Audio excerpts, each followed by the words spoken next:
Cape Town দক্ষিণ আফ্রিকার রাজধানী এবং দেশটির দ্বিতীয় সর্বাধিক জনবহুল শহর। লন্ডন ভিত্তিক আন্তর্জাতিক ট্রাভেল সংস্থা দ্য টেলিগ্রাম রিডার্সের জরিপ অনুসারে পৃথিবীর অন্যতম সুন্দর শহর হিসেবে প্রথম স্থান দখল করে রয়েছে এই শহরটি। বিশ্বপ্রান্তরের আজকের পর্বে কেপটাউন শহর নিয়ে জানব কিছু মজার তথ্য।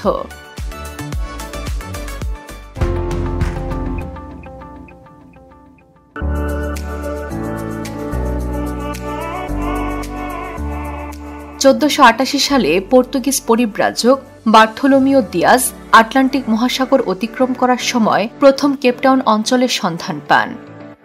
তিনি যদি অঞ্চলটিকে না দেখতেন তাহলে আফ্রিকা মহাদেশের উন্নত এই শহরের খোঁজ হয়তো কোনোদিনই পাওয়া যেত না।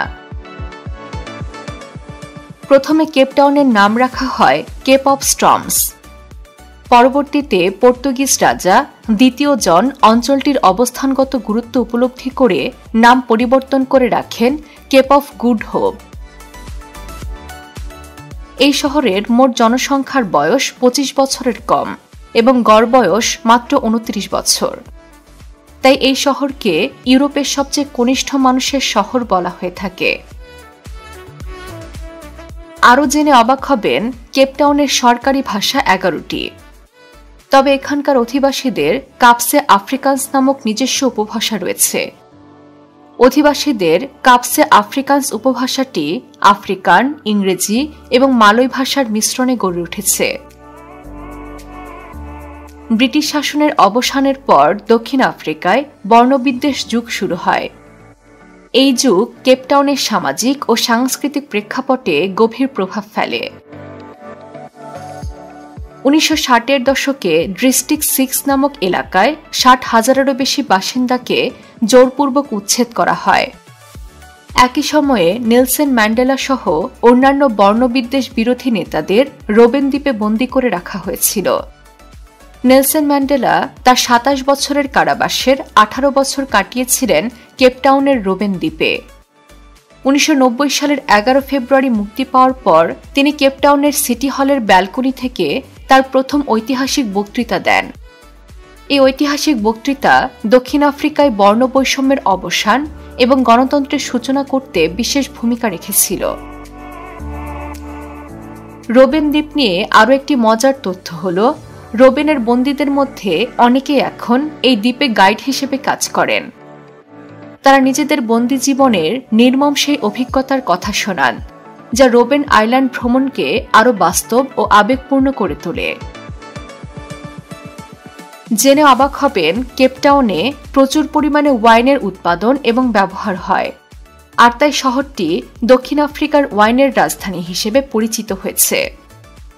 স্থানীয় ওয়াইন প্রেমীদের পাশাপাশি পর্যটকদের কাছেও কেপটাউনের ওয়াইন অত্যন্ত জনপ্রিয়।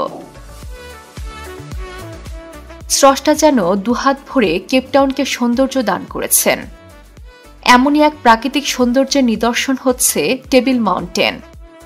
এর উচ্চতা 3,558 ফুট। এই পাহাড়টিতে 2,200টিরও বেশি উদ্ভিদের প্রজাতি রয়েছে। এদের মধ্যে বেশ কিছু প্রজাতির উদ্ভিদ আছে যা পৃথিবীর অন্য কোথাও পাওয়া যায় না। আবার এই টেবিল মাউন্টেন পাহাড়টি কেপটাউনের একমাত্র স্থান যার নাম অনুসারে নক্ষত্রমণ্ডলের তারার নামকরণ করা হয়েছে। লায়ন্স হেড নামে কেপটাউনে আরেকটি পাহাড় রয়েছে। এই পাহাড় নির্দিষ্ট কোণ থেকে দেখলে পাহাড়টিকে সিংহের মাথার আকৃতির মতো দেখায় বলে পাহাড়টির এমন নামকরণ করা হয়েছে।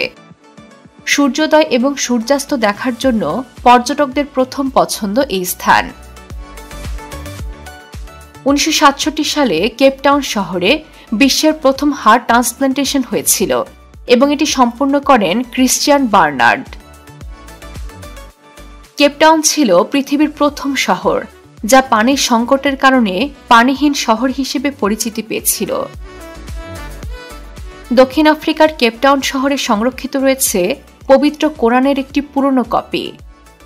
ইন্দোনেশিয়ার এক ইমামের লেখা কপিটি প্রায় 200 বছর আগে ডাচ ঔপনিবেশিকরা কেপটাউনে নিয়ে আসে এবং বর্তমানে এটি ঐতিহাসিক আওয়াল মসজিদে সংরক্ষিত। এই ছিল কেপটাউন শহর নিয়ে বিশ্বপ্রান্তরের আজকের পর্ব। এমন সব মজার মজার তথ্য পেতে সাবস্ক্রাইব করুন বিশ্বপ্রান্তরের ইউটিউব চ্যানেল। একই সাথে ফলো করুন আমাদের ফেসবুক পেজটিও। এছাড়াও বিশ্বের কৌতূহলী এবং বিস্ময়কর সব বিষয় নিয়ে বিস্তারিত পড়তে ভিজিট করুন আমাদের ওয়েবসাইট www.bishwprantore.com।